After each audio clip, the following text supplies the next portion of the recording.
Hello everyone and welcome back.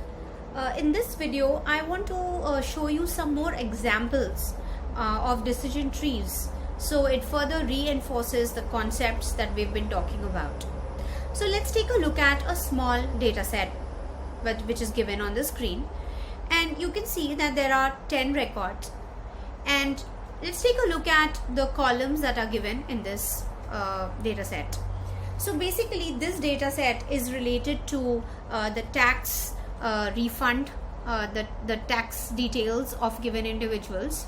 So whether a person got a refund or not, it's a categorical data type, takes value yes and no. Marital status of a person, either single, married or divorced, it's a categorical column as well. And another continuous attribute, which is taxable income, which is in hundreds of thousands. And then finally the last column, which is the outcome that we want to predict by using the decision tree, our class attribute, which is whether a person cheated on the income tax or not, and this is binary in nature and takes value yes or no.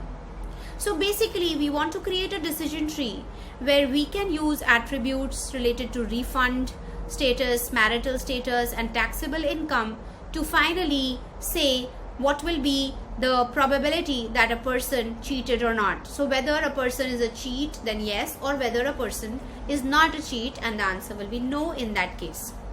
So let's take a look at one example of a decision tree. Here the root node is dependent on the refund status. Answer can be yes or no. So you can see that whichever rows here correspond to refund status of yes, which is basically your row number 1, row number 4, row number 7, and they all have the outcome value of no. So that is why the leaf node here is no, and we don't need to further split it. Then we look at the rows where the refund status is no, and then within that we further split the decision node based on the marital status. Now as you know, marital status takes 3 values, so we could have done a 3-way split, but this one is more of a binary split. So we have combined single and divorced into one category and married into other, and so on and so forth. And then within the marital status of single and divorced, we have further chosen the taxable income, and then we have split it based on whether it is less than 80k or it's greater than 80k. And then finally we come to the decision, which is our leaf node, whether a person is a cheat or not. So the yellow nodes here are the decision nodes because they are getting split, and the blue nodes here are the leaf nodes, and they all represent a single value of the class outcome variable, which is either yes or no. The top node here is called the root node because it's the starting node. Now this is only an example of a decision tree, but we can make more than one decision tree on a given data. So here if you see that it's the same data, but instead of starting with the refund column, I've started with the marital status, and then within that I have used refund and taxable income, and then I've got a different tree. So this is to show you that we can create different types of decision trees for the same data set that we have. But how do we create these? I'm going to talk about that a bit later. So now let's take another example. Suppose we have a particular decision tree that is created, and we want to use this to predict the outcome of an unseen record.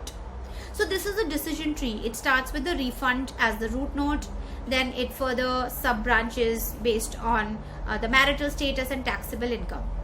Now suppose you get a new record where the refund status is no, the marital status is married, and the taxable income is 80k. So what will be the value of the cheat column based on this decision tree?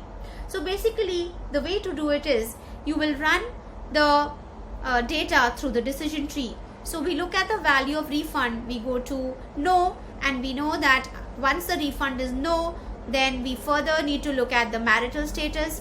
Here the marital status is married, and within the marital status essentially the status is married and the answer is no. So the answer will be no in our example. So this is just to show you the different types of decision trees that can be made, and how will the decision tree be used to make a prediction on an unlabeled or unseen record in the future.